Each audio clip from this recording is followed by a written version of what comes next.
emotions. You're not doing anyone any favors. It's not real. And if you feel depressed and you can't manage the life you're in, you can go move to another part of the world. There. Live on a beach. There's so many options available to us that we don't, we're stuck in our small story of who we are and what our lives are. It's all a choice. And we have the power to change it. Anything in our lives that doesn't give us joy, we can change, and we can find the version that suits Oh my God. I need a good phone stand. Oh my God. Everything just gets tossed around. Patience. Oh well. Let's do this. I was gonna.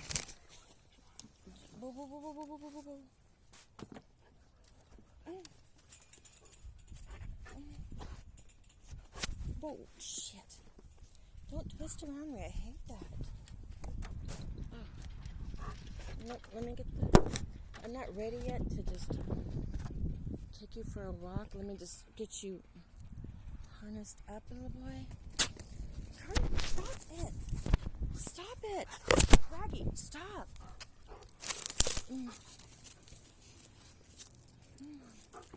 Could you stop? Stop. Dude, when I feel disrespected, that's when I feel like something that I need to learn.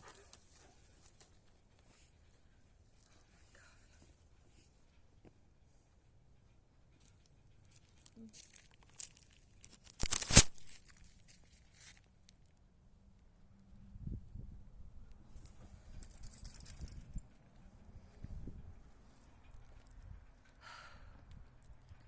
To start my day.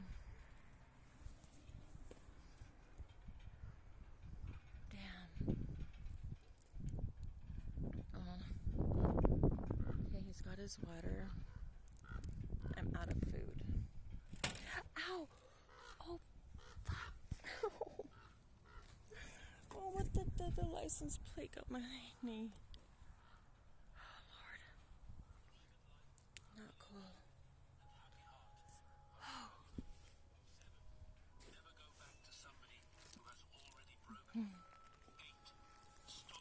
Okay. Normally, I'd feed my baby boy. Give him fresh water. I just did the water yesterday.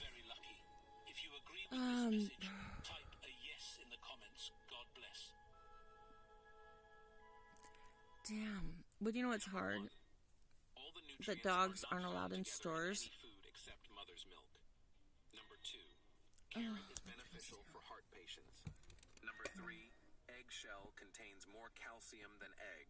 Number 4, if you have a problem of excessive hair fall, I have. Oh, turn it down. Good. Number 5, drinking a glass of water makes our brain work faster. Number 6, eating pumpkin seeds daily makes the body strong in less time. Number 7, eating fresh cheese on a Okay, stomach my baby needs food. weight under control. My car battery is dead. Well, my car, I have a car. It's, I love my car. Mercury Capri. It's a classic. It's a beauty. It's a red 2-seater. Well, not 2-seater, but it's a red convertible. I love that car. It really did a lot for my self-worth, not esteem. And it kind of turned a page a little to a new chapter in my life of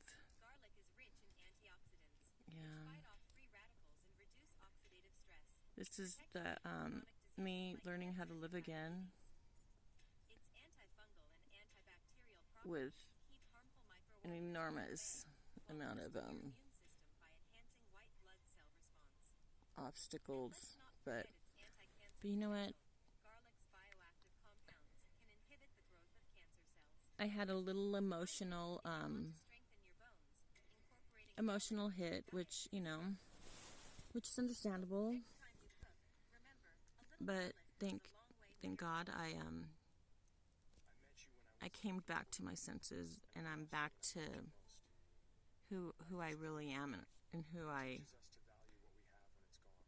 inspired to be.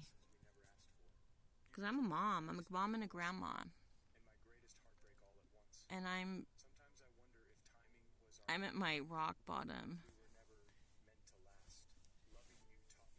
And it's a delicate place to be. My life is in a crisis.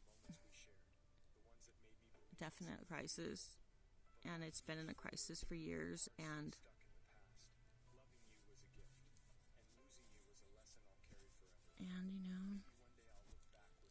in all areas of my life, it sucks. I made a series of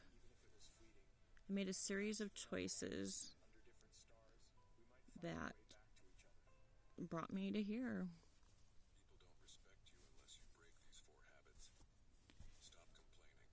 And I'm alone. And it's scary.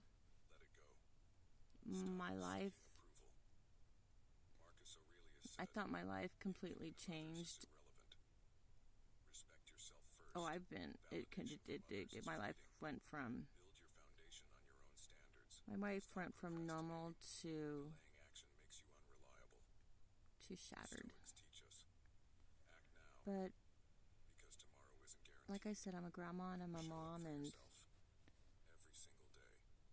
I need to be the example. So I gotta just keep going and just come out of it, even though it just gets worse and worse. It really does. But I woke up today and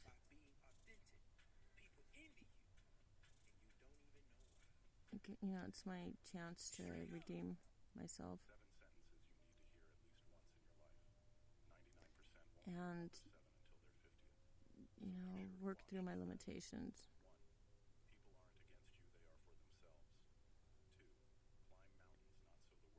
And they don't define me, but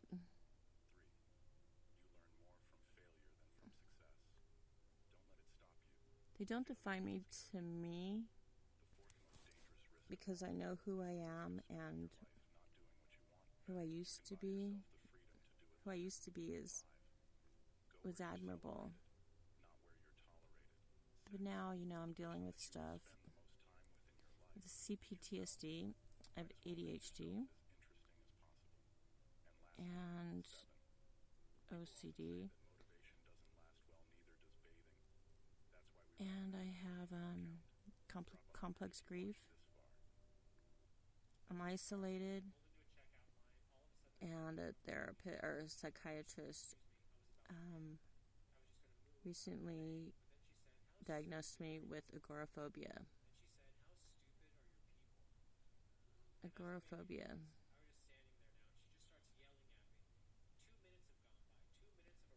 You have to almost mourn, have a little mourning. You hear it in that acceptance. It's and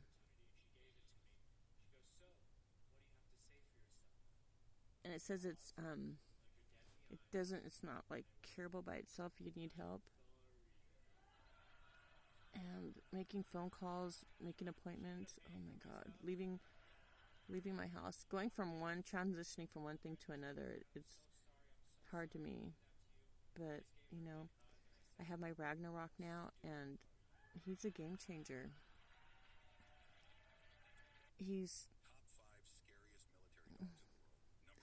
When he pushes me to do the things that limit me. I spent 2 years, it's hard to think now, but 2 years isolated in my room.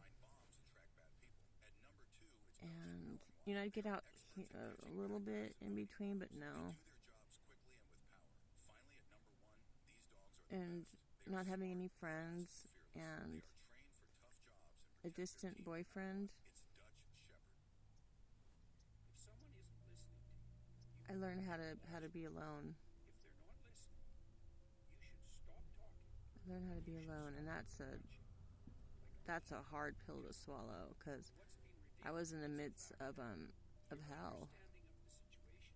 And I was scared, sad, and lonely. The nights I've always been triggered by the nights,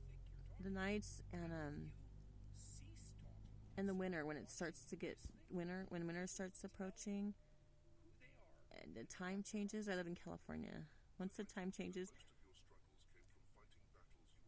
it's like dark at 5 o'clock.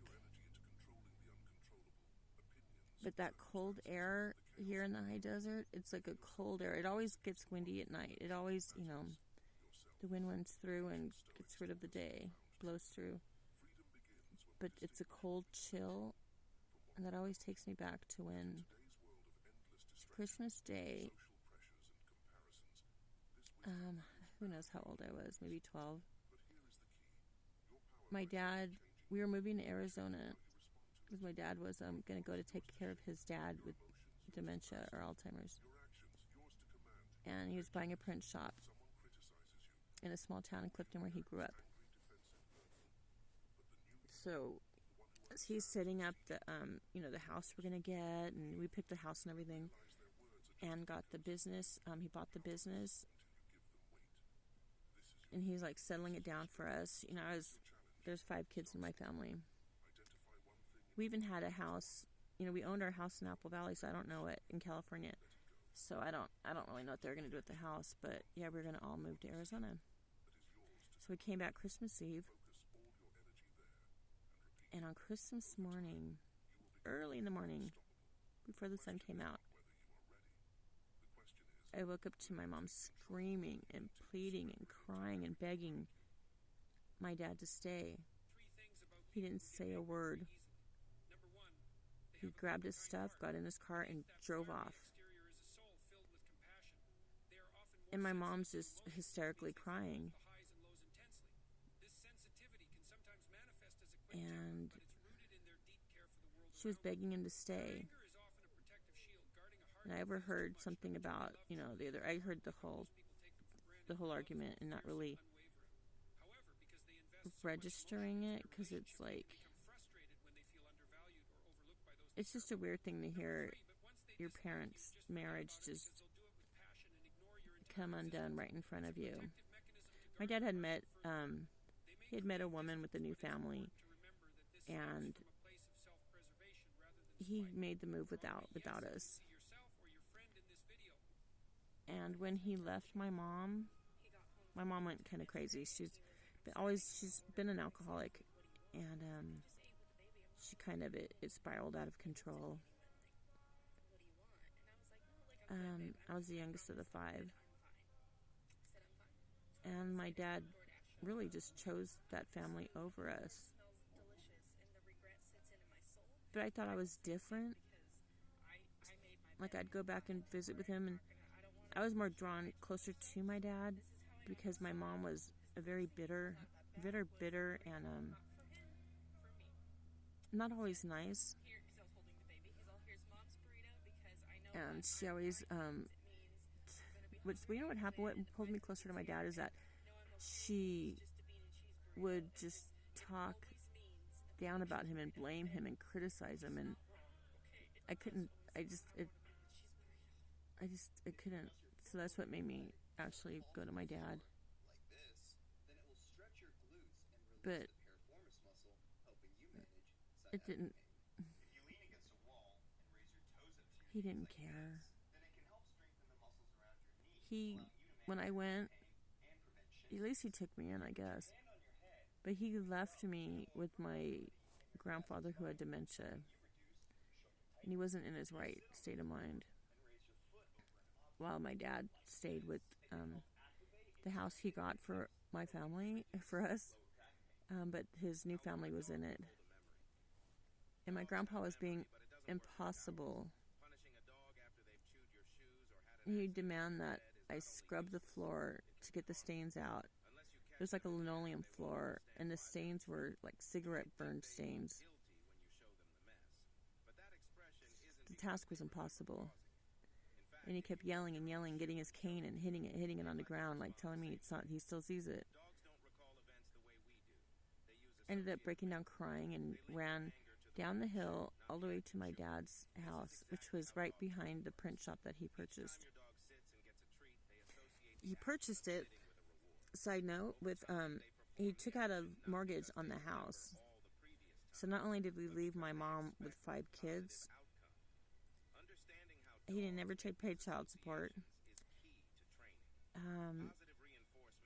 Never checked on us.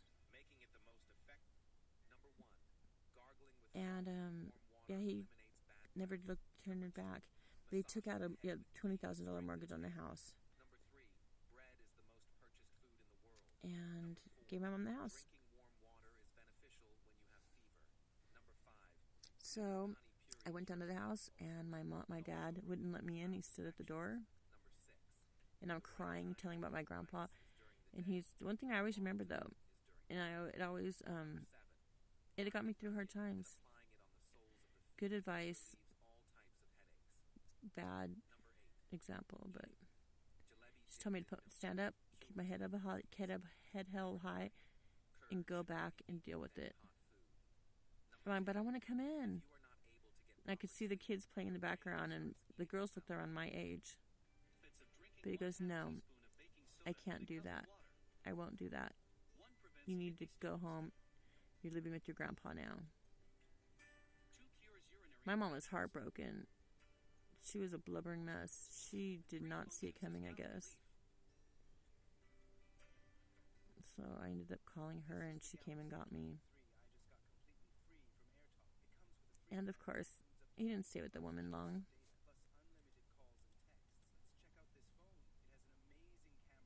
My dad was kind of a sick person. He actually told me that. He goes, she's ugly as F. And she wasn't very attractive, but he said he met her at a bar. Meaning, I never asked. It was he just thought he would share. And it was a bar, a bowling alley, but the bar at the bowling alley.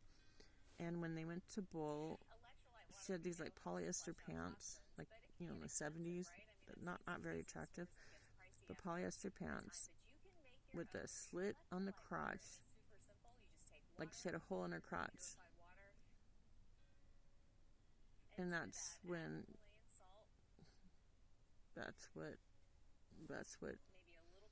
draw him to her. I was about 14 years old, maybe 13, 14. My dad was always inappropriate when he referred to sexuality.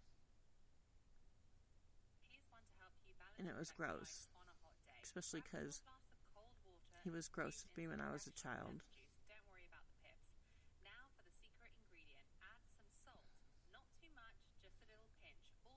But just a random thought, I guess.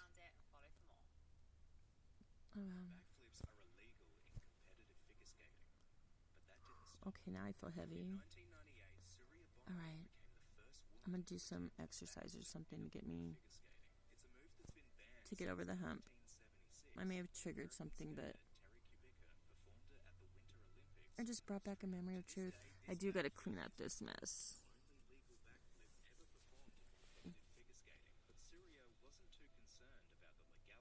I'm still in the Land Rover. I never really fully went into it, but my agoraphobia, I finally made it out of the house. I went away for a while. When I came back home, now I can't go in my room, so now I'm stuck outside in the car.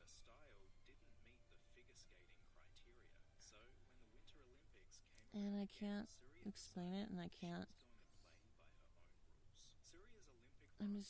don't know. The mind is a crazy thing. It's beautiful though. And every day I just hold my integrity and don't let it get to me. There's a lot to get to me. And I don't want to be like a victim, and I don't want to be always talking about my problems, but as I'm going through them, maybe, I feel it's actually good to document, reality as it is.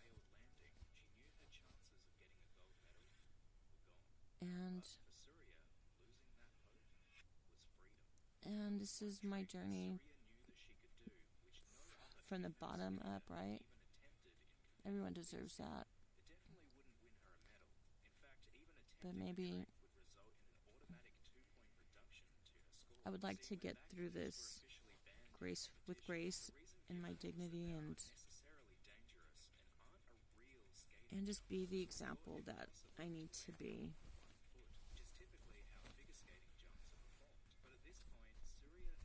And maybe my kids can just remember who I am and not be so easily influenced. Because I have a lot of haters.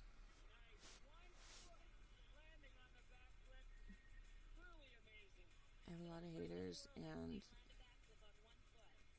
I've taken the high road and just let their gossip and their attacks come, and just hold my head up and don't respond, don't react,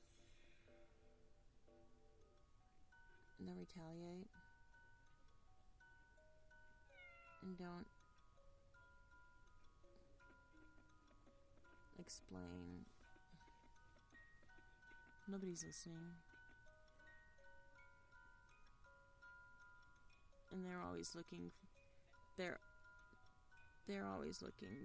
mind's made up, and they are just looking for something to prove what they feel or what they're told to believe is right. So right off the bat, I don't even have a chance. But you know, it is what it is, and if I'm not wanted, or appreciated by my own children, then you know what? There's always someone out there that would see me for my worth, and it's just, at this point, it's just easier to just let everything go.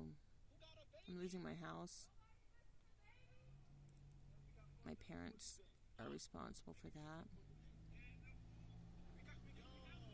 And I have no help. I have no income. I have nothing. I should be doing something now. I have 30 to 60 days to leave the property. I have $11,000 in property tax that I'm delinquent on. Like I said, I have agoraphobia. I have no income. I don't even have food stamps. I have a boyfriend that's an ex-boyfriend, but he still comes around. He's my friend now. And it may not be healthy, but he's still holding on, and it gets to you after all you have is the thoughts in your mind. Talking out loud and having someone actually respond, it's like medicine.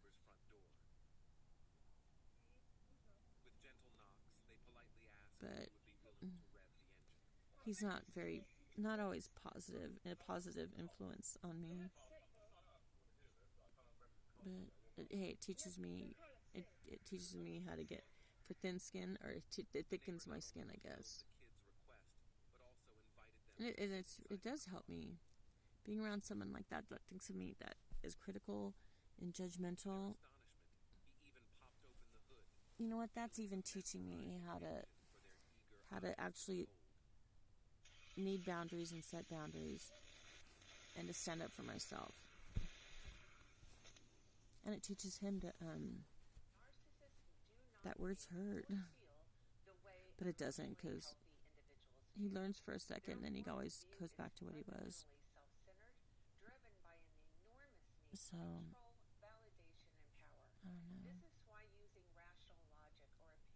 I wish I had friends in a community. I try as hard as I can, but I don't seem to be good at helping myself.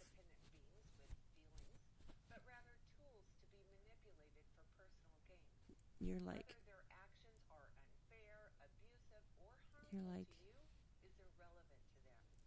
the only person that's hearing me now. And that's okay, I guess. It helps me, it actually helps me mentally, because it feels like I have a friend, even though,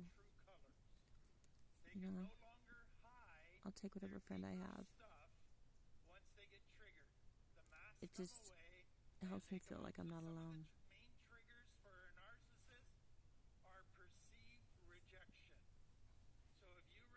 It's a mean world. People can be so cruel. They only knew. Alright, I have to go to the bathroom. Okay. See you later, friend. I'm trying to turn it off. It's not turning.